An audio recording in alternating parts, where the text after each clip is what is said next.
लंजोट के मुकाम पर इंडियन ब्लैक कैट कमांडो ने बेदर्दी से नहते मासूम बच्चों बूढ़ों को शहीद करके उनकी गर्दनें भी साथ ले गए।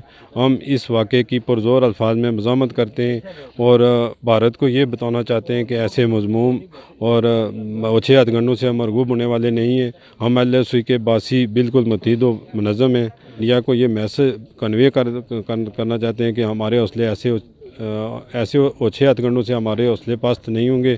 ऐसी हज़ारों कुर्बानियाँ हम देने के लिए तैयार हैं कश्मीर की आज़ादी और अपने दीन की खातिर। 20 और 25 फरवरी सन 2000 का वाक़या, यानी आज से 22 साल कबल ये जो मकान आप देख रहे हैं अब्दुल हमीद साहब का मकान है, और यहाँ एक कुरान खानी की महफ़िल थी उस दिन, चूँकि यहाँ से LOC बिल्कुल करीब है और उस वक्त इंडिया और पाकिस्तान के दरमियान कोई टेंशन चल रही थी, फायरिंग वगैरह और गोलाबारी होती थी। तो 24 और 25 फरवरी की दरमियानी शब 12 बजे उन्होंने गोलाबारी और शिद्दत की फायरिंग शुरू की और तकरीबन 1.5 घंटा तक ये गोलाबारी और फायरिंग चलती रही। और 1.5 घंटे के बाद यानी रात के 1:30 बजे जब हमें पता चला कि ऊपर जो मकान है सरदार अब्दुल हमीद का, वहाँ कुरान खानी की महफ़िल में जो 18 लोग वहाँ थे उन पर हमला किया और उनमें से 14 लोगों को उन्होंने शहीद कर दिया है। हमें इस तरह पता चला कि जब गोलाबारी बंद हुई तो हमारे मकान के बिल्कुल करीब एक ज़ख्मी लड़का पड़ा हुआ था, इश्तियाक उसका नाम था, उसको गोलियां लगी हुई थी। उसने बताया कि ऊपर के मकान में सबको उन्होंने शहीद कर दिया है। तो जब हम यहाँ आए, इस मकान को देखा तो वहाँ तो इतनी तबाही मची हुई थी गोलाबारी के साथ, और ज़ख्मी बुरी हालत में, और सर कटी लाशें और इस तरह की बदबू बारूद की। तो यहाँ के लोगों ने बड़ी हिम्मत की, मैं चूँकि उसका नहीं शायद हूँ, हमने मिलकर यहाँ से फिर ज़ख्मियों को निकाला। 4 जो ज़िंदा लोग हमें मिले ज़ख्मी हालत में, उनको हमने अस्पताल पहुँचाया, और जो बाकी 14 लोग शहीद हुए उनकी डेड बॉडीज़ यहाँ से निकाली गई। और उनने इतना बड़ा जुल्म तारीख़ में आपको कभी नहीं मिलेगा जो जुल्म भारतीय फ़ौज ने 24 और 25 फरवरी की दरमियानी शब यहाँ किया था। इंटरनेशनल लॉ है कि नॉन कम्बैटेंट सिविलियन जो है उन्हें किसी किस्म का वेपन के ज़रिए हम दरिंदगी का निशाना नहीं बना सकते, लेकिन हमारे हमसाए मुल्क भारत दरिंदगी और बेहिस्सी की इतनी हद को पहुंच चुका है कि उसने लंजोट सेक्टर के घर में रात के अंधेरे में बच्चों, औरतों और बुज़ुर्गों पे हैवी वेपन्स और ऑपरेशनल वेपन्स SMG से हमला किया और बाज़ बच्चों की गर्दनें तक ले गए। और इतना दर्दनाक वो सानिया जिसको आज तक लंजोट के अवाम नहीं भूल सके, वो एक दुनिया के लिए इबरत भी है और हमारे लिए बाइस फ़ख्र ये है कि हम आज भी हमारे हौसले मज़बूत हैं और आज भी हम वहीं बस रहे हैं।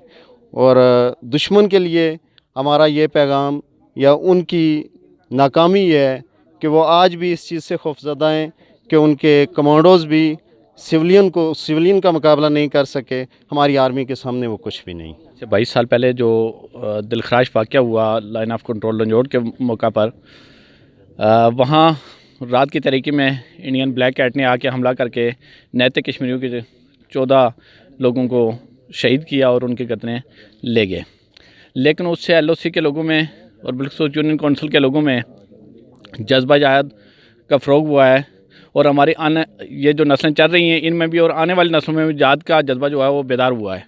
और हिंदुस्तान की वो हरकत जिससे वो सोच रहे थे कि शायद LOC के लोग खौफज़दा हो जाएंगे या डर जाएंगे या इनको आइंदा हमारे मुकाबले में पाक आर्मी की सपोर्ट में कमी आ जाएगी, लेकिन मैं समझता हूँ कि उसके बाद लोगों के अंदर इतना जज्बा पैदा हुआ है कि पाक आर्मी की शाना बशाना लड़ने के लिए तैयार हैं।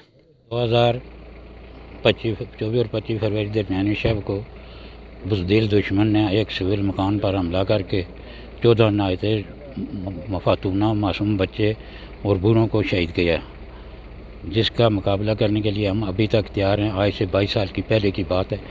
24 और 25 फरवरी की दरमियानी रात दुश्मन ने सफाकाना अंदाज में रात की तारीकी में निहत्ते राशि जो थे उन पर हमला किया और बड़ी बेदर्दी के साथ उनको कत्ल किया।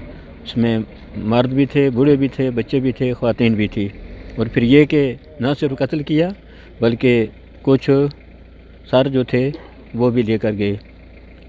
ये इसके बावजूद यहाँ के बसने वाले लोग जो हैं, न सिर्फ यहाँ के बसने वाले लोग बल्कि मैं ये कहूँगा कि पूरे महाज पर बसने वाले लोग जो हैं उनके मराल डाउन नहीं हुए हैं। अल्लाह का फजल है, उनके जज्बात आज भी वही हैं जो पहले थे। और जब तक हम इस महाज पर हैं, अल्लाह के फजल व करम से दुश्मन का मुकाबला करते रहेंगे, करते रहे और करते रहेंगे जी, تا وقت کہ ہماری آزادی کی نعمت جو ہے اس سے ہمیں نوازا جائے. یہ ہمارے جذبات ہیں، اور یہ صرف میں سمجھتا ہوں کہ ہمارے جذبات نہیں ہیں جو آپ کے سامنے بات کر رہے ہیں، بلکہ یہاں کے مرد، خواتین، بچے اور بوڑھے سبھی کے یہ جذبات ہیں، اور سبھی یہ چاہتے ہیں کہ یہ ملک آزاد ہو، اور پھر اس کے لیے جو قربانی دینی پڑے اس قربانی کے لیے ہمیں ذہنی طور پر، قلبی طور پر تیار رہنا چاہیے. اور انشاءاللہ العزیز وہ وقت دور نہیں کہ ہم اپنی منزل کو پا لیں گے. لنجوٹ کو 22 برس کا عرصہ بیت چکا ہے، مگر LOC کے اوپر بسنے والے اور اس خاندان کے لوگوں کے حوصلے آج بھی بلند ہیں. کا کہنا ہے کہ ہم پاک فوج کے شانہ بشانہ کھڑے ہیں. محمد ندیم چودھری، UK 44 نیوز، کوٹلی، آزاد کشمیر.